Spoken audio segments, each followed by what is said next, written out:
What is up, guys? This is the video. This is a very special video.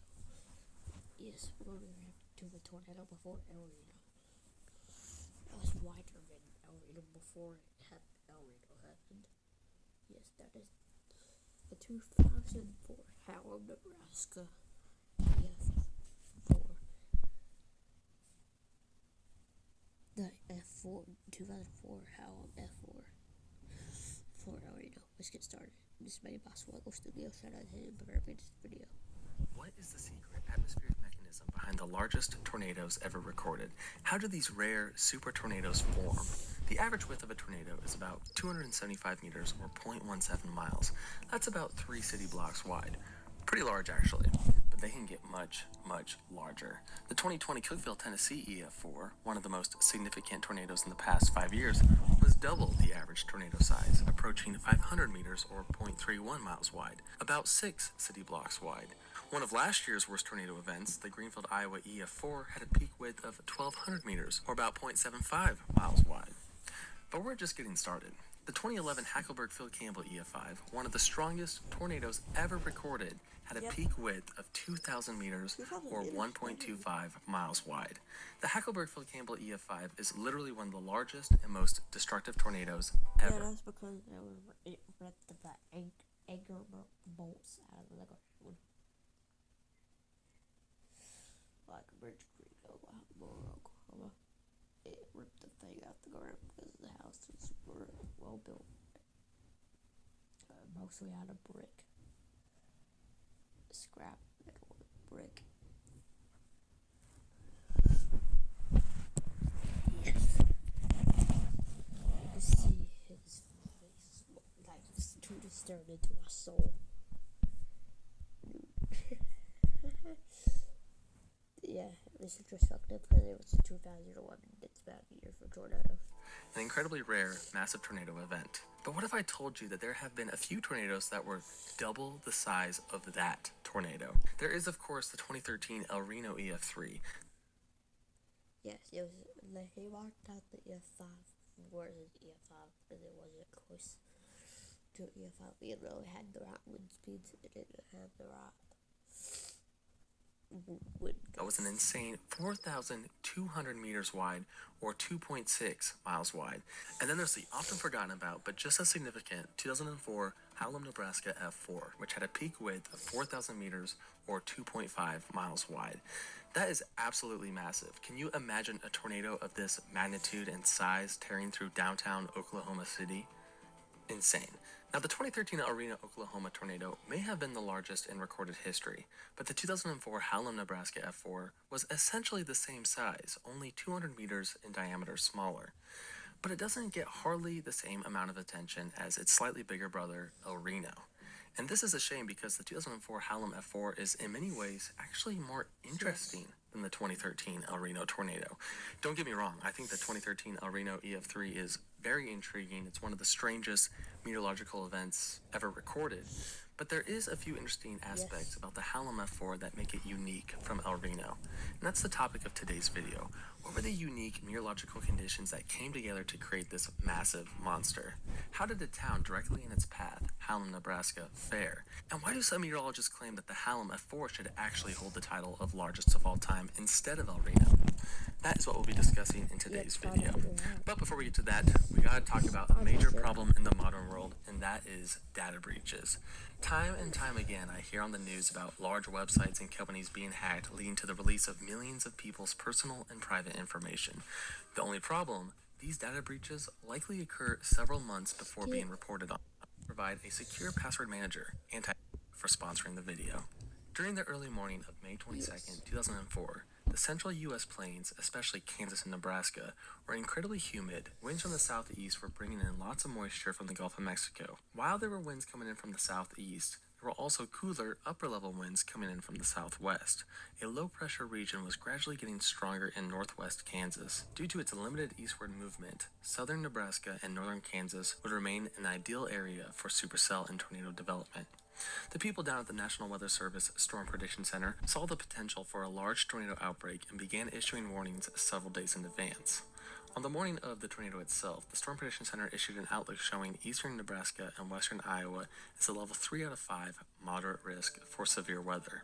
The tornado outlook gave a 15% chance of a tornado developing within 25 miles of any point within this shaded area, including both Nebraska and Iowa. The forecast given by the storm. Basically, one of the most things I know about tornadoes recently that's happened is the Reno 2% mile the Joplin, Missouri, of the forgotten 1965 outbreak on April 55 tornadoes in one day. A massive super outbreak in 2011, and in the 1974 super outbreak, which occurred in April. Throughout the years, I've seen many tornadoes in Kentucky. Mayfield, Kentucky, for the tornadoes this Hardsburg. Not only Kentucky's only Kentucky's only F5. Breckenridge F5. That caused 31 fatalities. Yeah, I've seen a lot. Even a Somerset one in Kentucky F4 with 170 mile per hour wind speeds. Yeah. Prediction Center stated this: isolated supercell storms will likely develop rapidly In Mayfield, Kentucky, that was 190 miles per hour. over eastern Nebraska and western/central Iowa by late afternoon or early evening.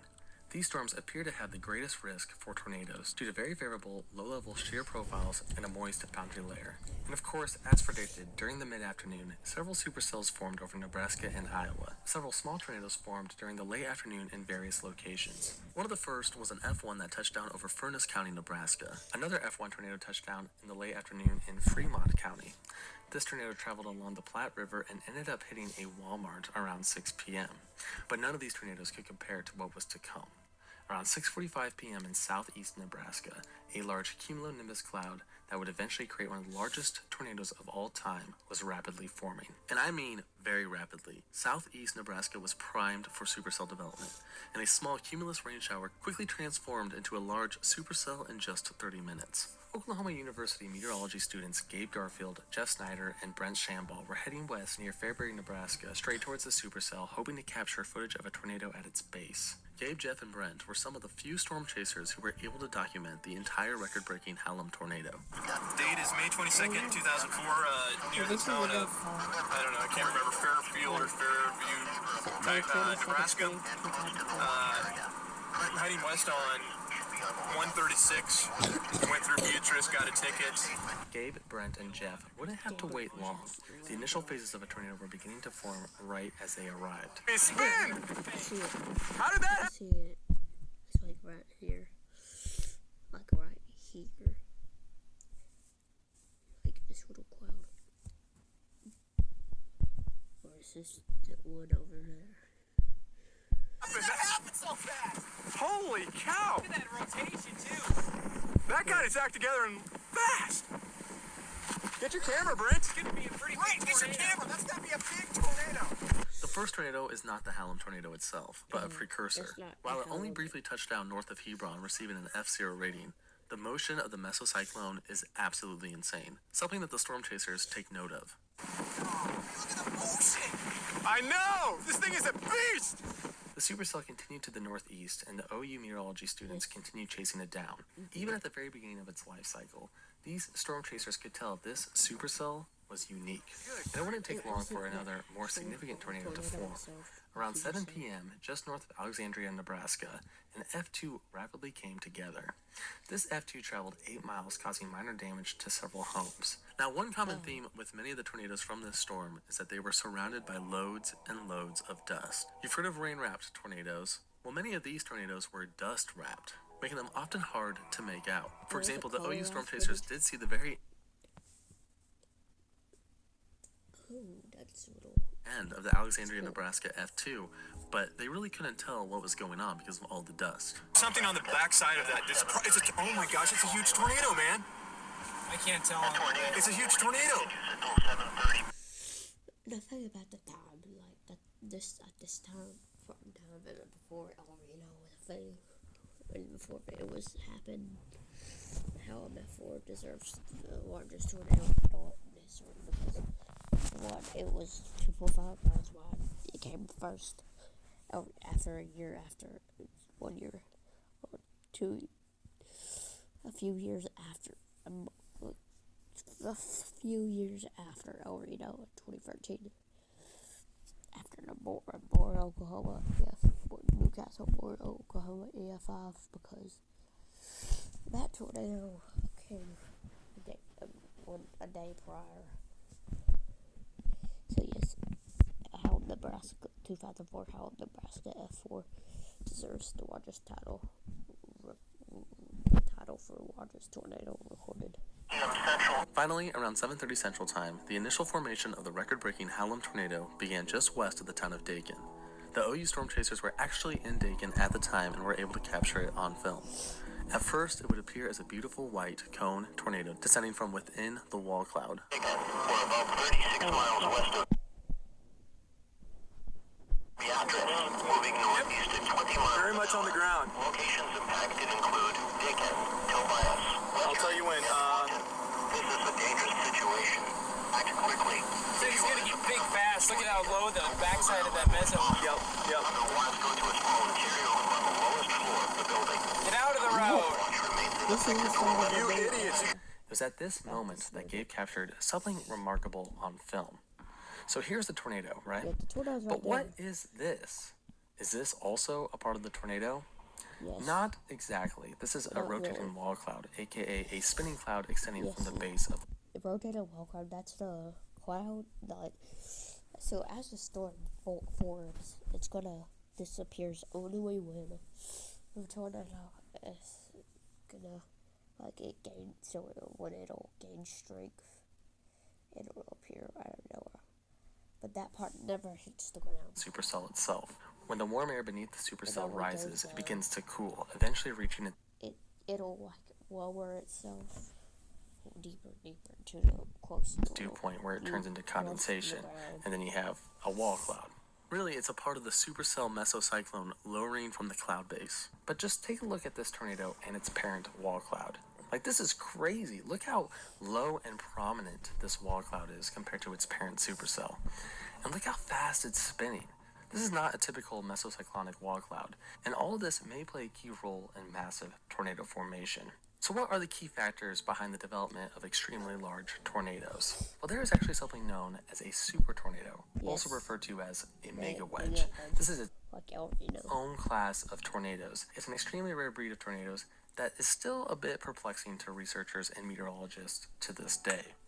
Let's go back to the 2013 El Reno tornado, the largest tornado of all time, with a width of 2.6 miles. This tornado has been described as a multi-vortex mesocyclone. It was as if the wall cloud itself reached the ground, and inside this wall cloud mesocyclonic tornado, there were dozens of vortices rotating around each other. Like, check out this video right here. This is video from within the El Reno tornado. And you can tell, captured like, by there are Mike just Betts, random the vortices channel team. all throughout. Another example may be the Birmingham 2011 EF4. Look how close this wall cloud is to actually touching the ground. Yes. These unique tornadoes have been called ground scrapers. Check out this insane example from Henry Swartz filming a tornado in 2016 in Woodburn, Indiana.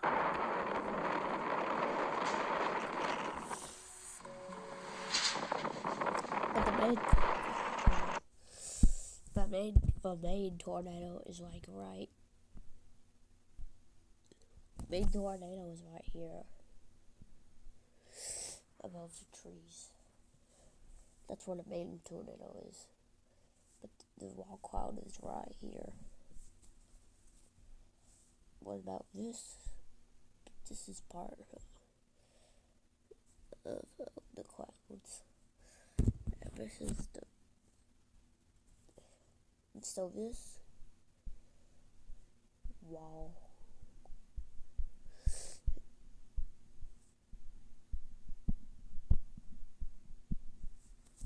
So that's the wall cloud.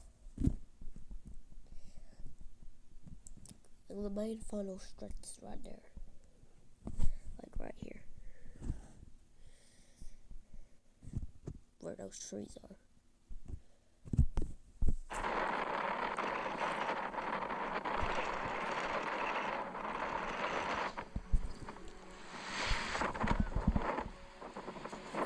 Never seen a tornado before. I never did either, but I was coming up that road.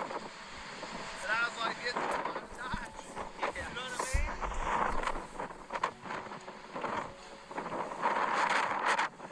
Albion Online is a sandbox MMORPG in which you write your own story. Absolutely insane. Like, the wall cloud is on the ground, spinning rapidly. Like, it looked the whole thing. Return to the Hallam tornado supercell out of the mesocyclone. What a tube! What a tube! It's worth noting that at this time, the National Weather Service stated that the Hallam F4 tornado was over a mile wide. These two tornadoes are clearly not over a mile wide. So what are they? Are they satellite tornadoes? Are they perhaps two inner vortices that are soon going to be engulfed by this entire massive mega wedge? I don't know. Given the other OU storm chasers headed east in an attempt to catch up with the tornado, but unfortunately it was getting increasingly further away and darker outside. Around 7:55 near the town of Western, they witnessed from a distance the tornado double in size near the towns of Wilbur and Claytonia. And around 8:10, the tornado barely clipped the town of Wilbur. Several homes and buildings were partially destroyed within the town.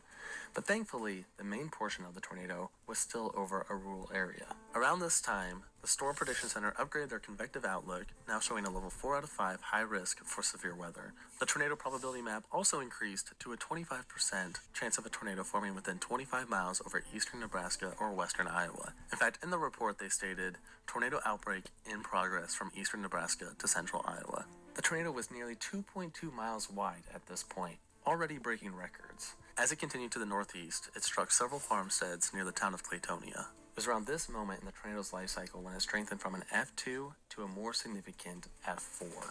When it moved into northwest Gage County, close to Claytonia, it caused the most intense damage. Numerous farmsteads in the country were devastated by the high-end F4 strength, with the wind speeds exceeding 200 miles per hour. Some estimates were even as high as 250 miles per hour. If this were measured with the modern EF scale, it would be considered an EF5. As the tornado moved into Lancaster County, it maintained its F4 intensity. The tornado would pass just north of Claytonia, but straight ahead was the town of Hallam, and Hallam was directly in its path. Making matters worse, it was getting very dark outside, and the edges of the tornado were getting more and more difficult to distinguish. Even though it was quite dark out, Gabe, Brent, and Jeff did witness the tornado as it was approaching Hallam. But unfortunately, viewing conditions were not ideal, as the tornado was now rain-wrapped. I think there's probably something in the ground over there, but there's no way of telling. You see, yeah, because there are tornadoes. Look, wall clouds right here, like right here.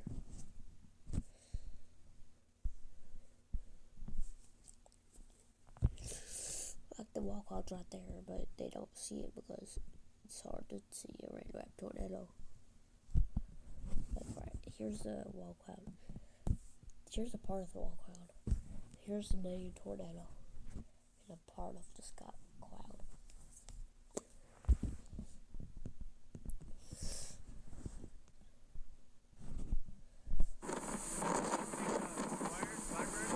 Yes. Here's the cloud.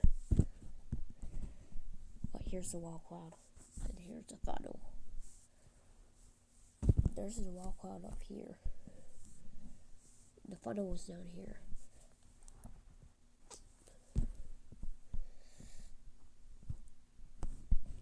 I mean, just an insane amount of rotation everywhere. Within Hallam, the sirens rang out. It was pretty late on a Saturday, so thankfully most of the residents within Hallam were at home and able to seek shelter in their basements. Hallam would unfortunately take a direct hit, being fully engulfed by the monster around 8:35 p.m. Around 200 homes were demolished, and almost 95% of Hallam was severely damaged. There were 38 injuries, and luckily only one fatality within the town, a 70-year-old woman. For the entire duration of the tornado, she would be the only death. Hallam's a pretty small community, so essentially the entire town was obliterated, including a train that was derailed just to the south. After the tornado had passed, many survivors walked out of their basements straight to the outdoors. Their homes were gone. Many of the survivors who were left homeless were taken by a bus to Southwest High School in Lincoln.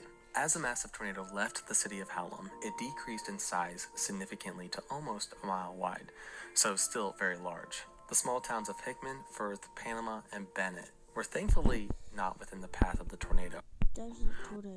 While it did not strike any more towns, the tornado still directly hit the rural yet pretty large Norris High School around 9 p.m.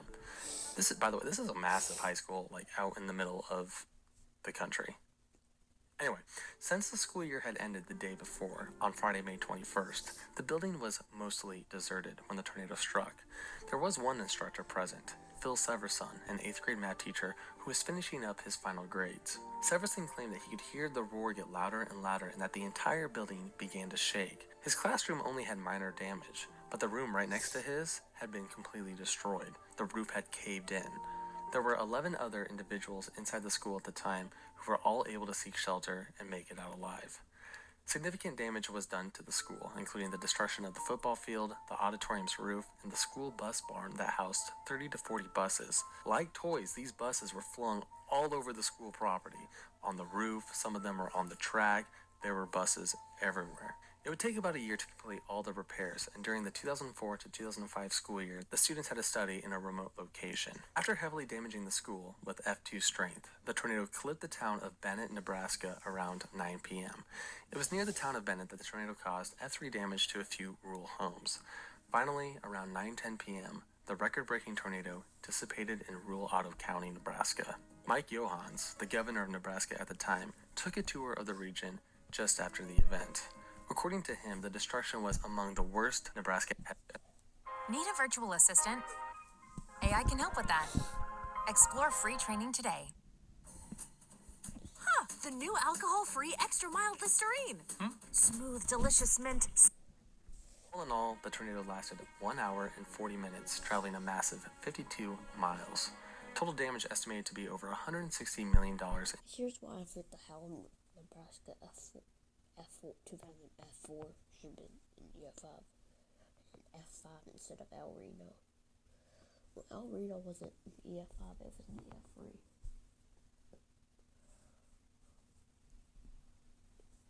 So, Hallam, Nebraska has the title of the largest tornado in history, according to history, because it came way before El Reno did.